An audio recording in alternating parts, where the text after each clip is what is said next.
Good morning. On this snow day, I'm going to be going over change management tools I would need as a manager to start out with, going off of the assignment that was listed on Blackboard. So as a manager, there are several change management tools I would need in order to successfully manage change within an organization. The first of those would be communication tools. So this includes team meetings, emails, company announcements, and one-on-one conversations. And this is to get the word out there that we're going for a change and stuff. The first thing we need to do is be clear with what we have going on. Communication is important because employees need to understand why change is happening and how it will affect them. When communication is unclear, employees may feel confused or anxious, which can lead to resistance.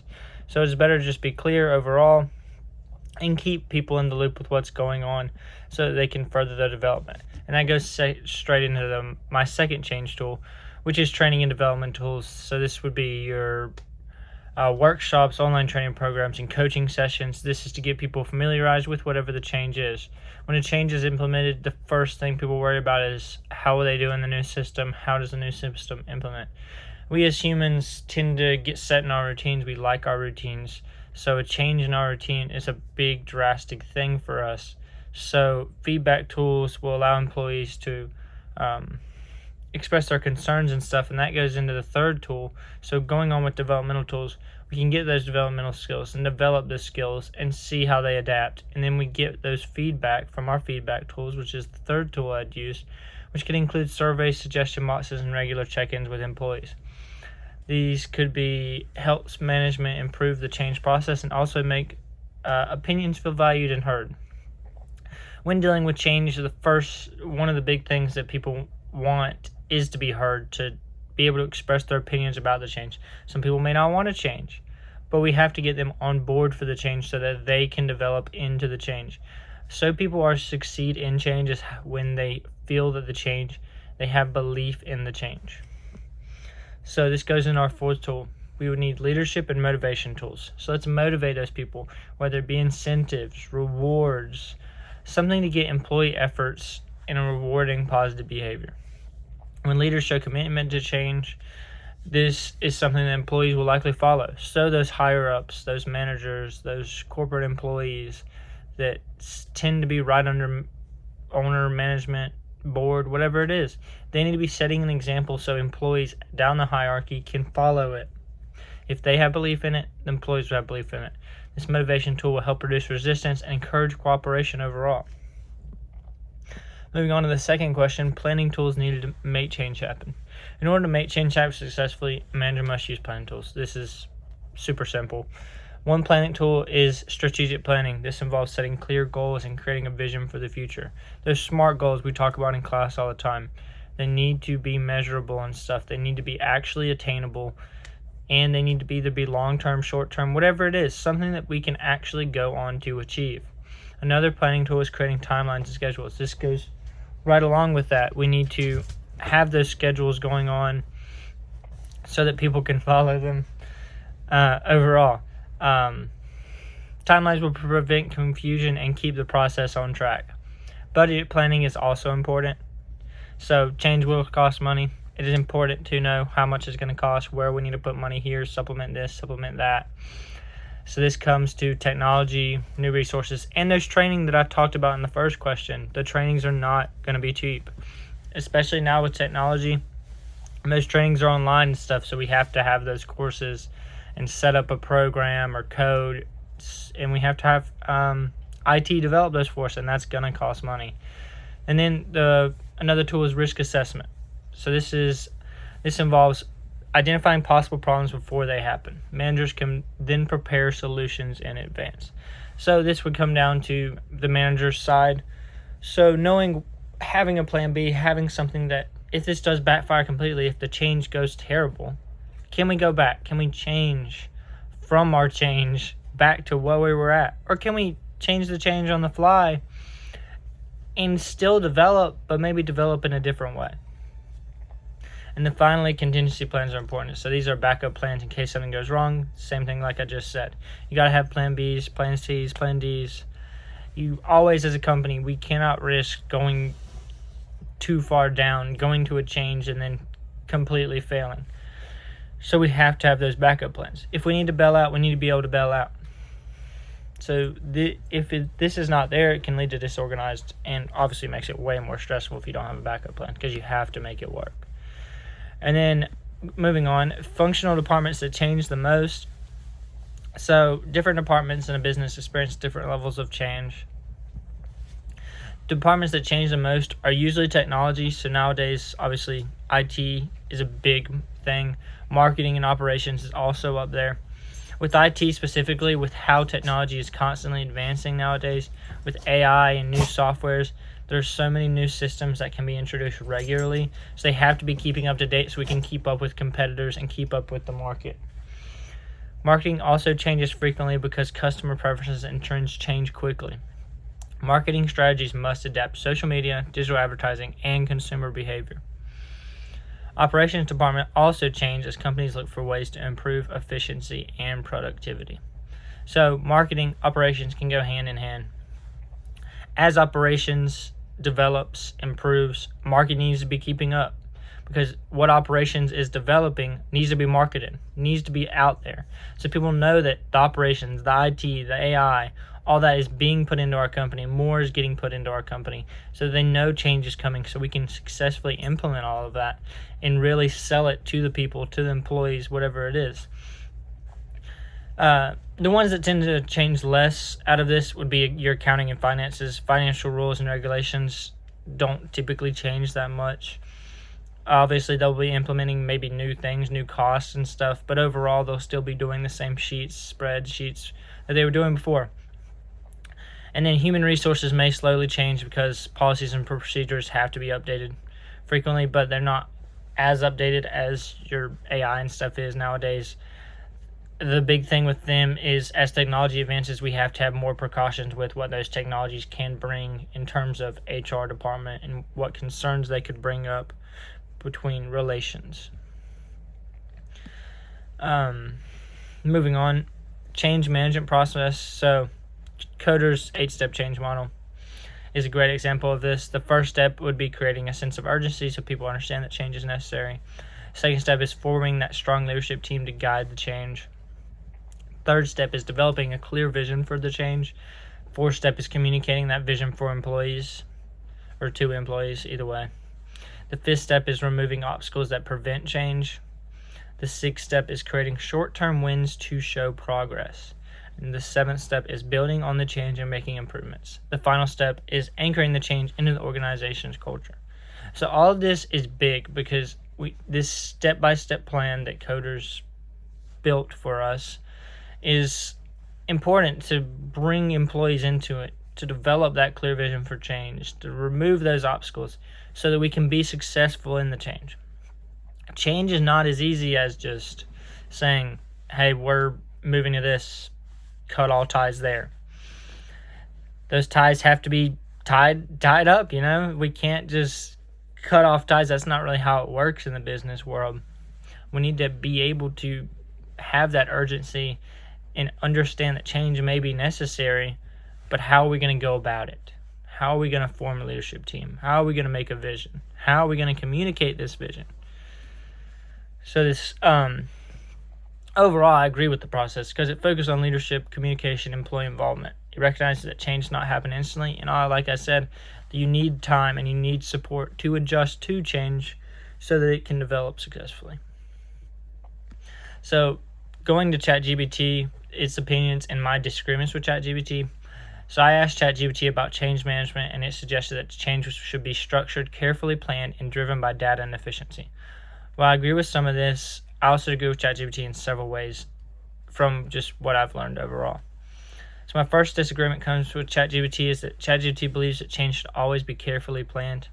In my experience, some changes happen suddenly. You can't just always be carefully planned, Whether it be something crazy like a death of the workplace, some supplier going under or something like that.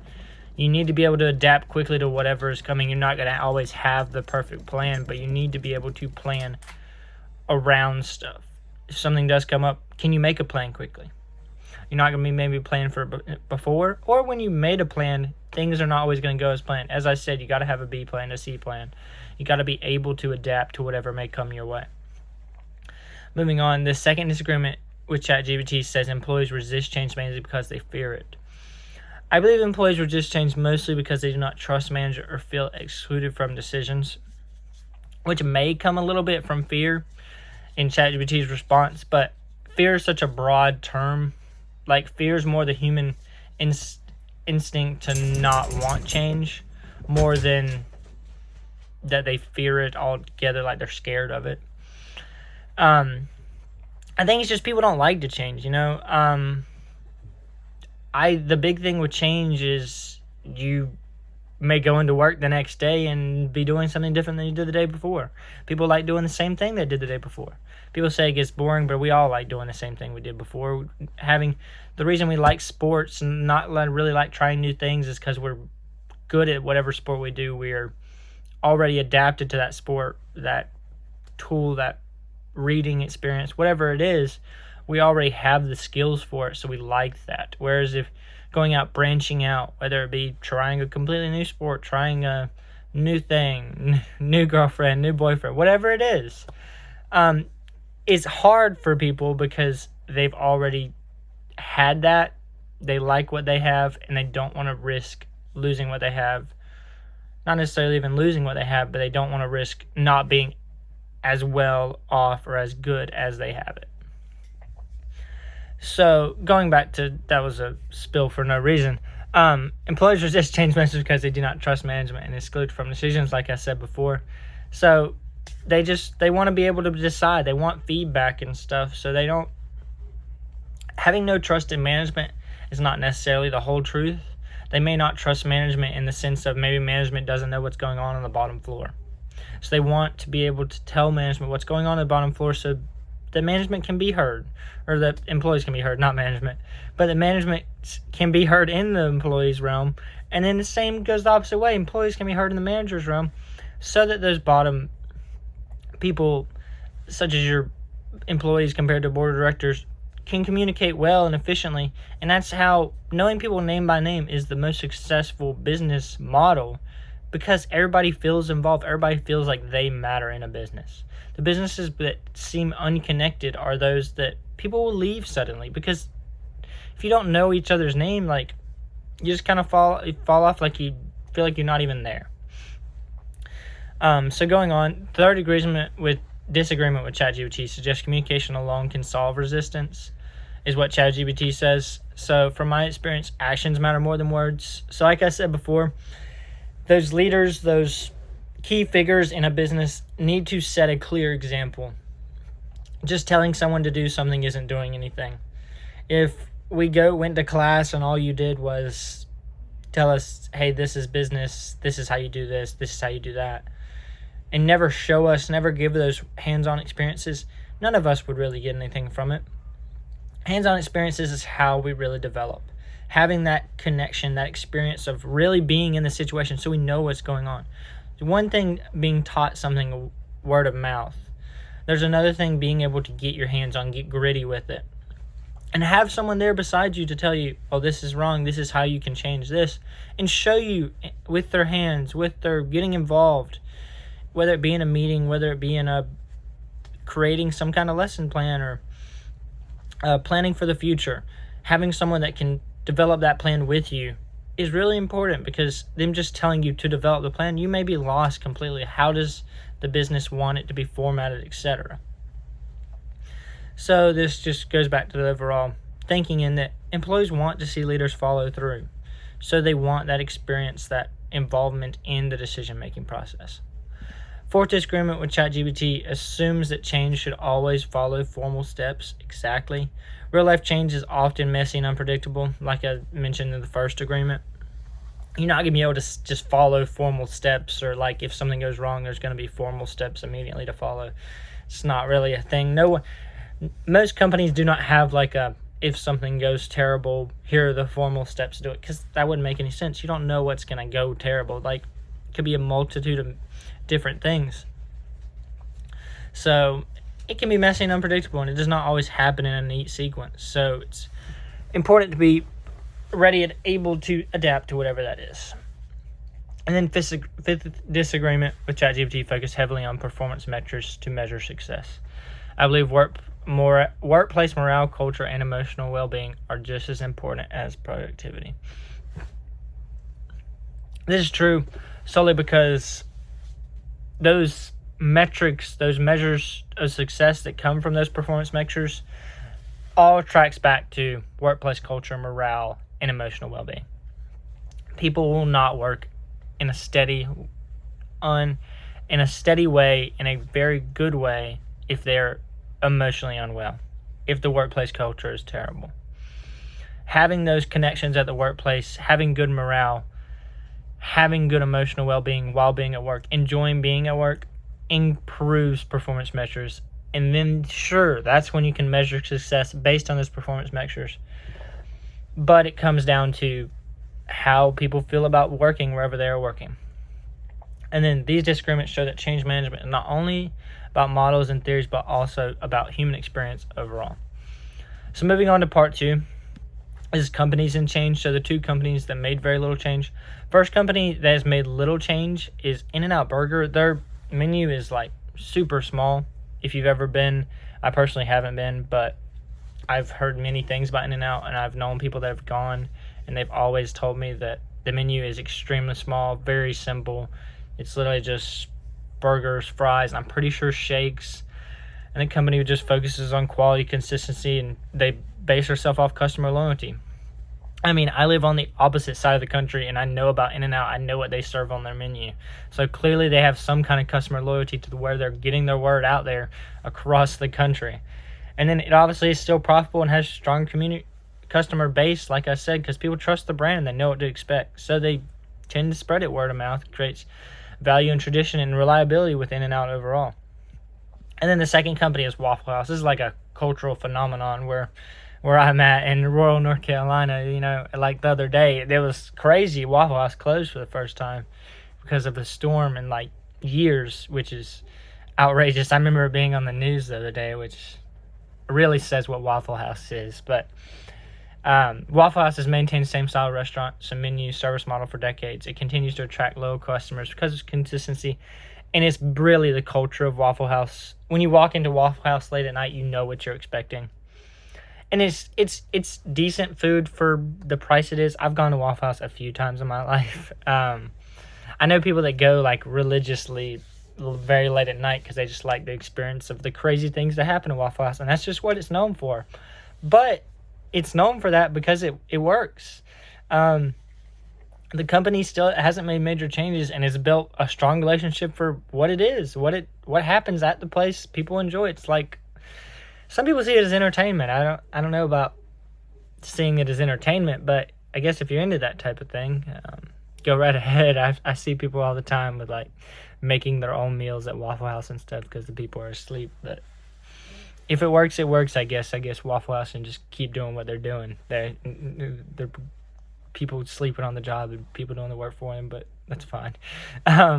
2 companies that made drastic changes. The first one is the well-renowned one in Netflix. They were a DVD rental company. I actually remember getting DVD rentals from them when I was younger. So you had those like little red box things, and then Netflix came out to where you could purchase, rent movies. I think they did games too. Maybe that was Redbox, I'm thinking of, not Netflix. But over time, it's drifted to a streaming service, and actually Blockbuster had the chance to buy them at some point during this. Remember this, when I did research on Blockbuster a few years ago for one of your courses, it was crazy to me that Blockbuster had the chance to buy Netflix, and they thought it was dumb to buy something that was whatever Netflix was. And they thought it would fail, and it didn't. They shifted to a streaming service because technology and customer preferences changed, and that allowed Netflix to reach a global audience, and we all know where Blockbuster is now. I think there's one in existence. I think there's a TV show about that, only one in existence as well. This change was successful because Netflix adapted to the technology that was coming, and now everybody copies Netflix. I mean, I think there's actually a big spill going on right now between Paramount and Netflix about buying Warner Bros. I know they just received like a crazy cash offer from Netflix yesterday, trying to tempt Warner Bros. To their side because they're worried about a monopolization if Paramount gets it, which don't know how it would be in a monopoly because you still got Disney and all those other things. So, but I guess whatever Netflix feels suitable. I feel like Netflix is a monopoly in its own right.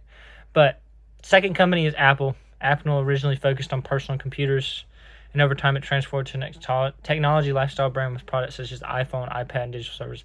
Apple is like the biggest change person. Like recently they came out with a wallet that looks like Apple Wallet.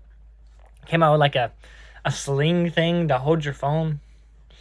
Don't know why anyone would purchase that, but I guess it works for people.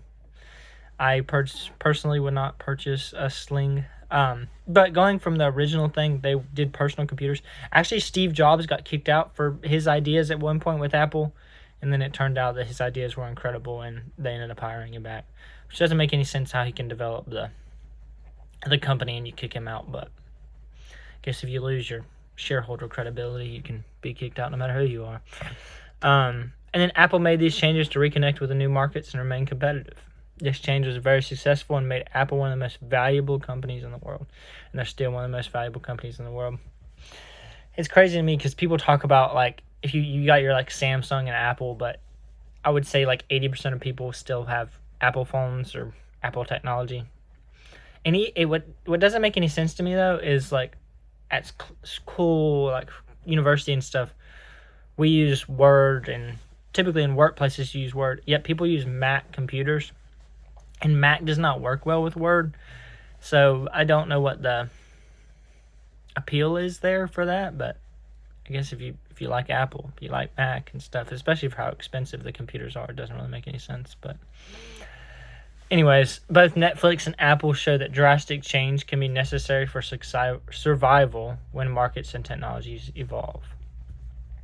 So finally, to conclude part 2, companies that change very little survive through consistency and strong customer loyalty.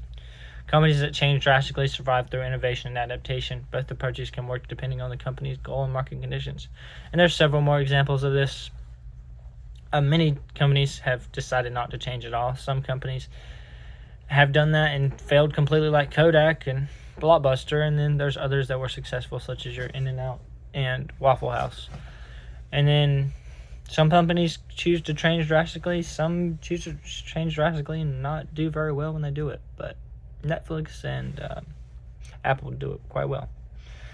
And then to conclude the video overall, in conclusion, change management requires tools such as communication, training, feedback, and leadership. Planning tools helps organize the change process, and different departments experience change at different levels. By comparing ChatGPT's opinions with my own experiences, I learned that change management is not only about structure and data, but also about trust, culture, and human emotions. Looking at real companies show that both stability and change can lead to success when managed correctly. Thank you for listening to my snow day spill. I hope to be in class again soon. I think the roads are starting to get a little bit better now. But thank you.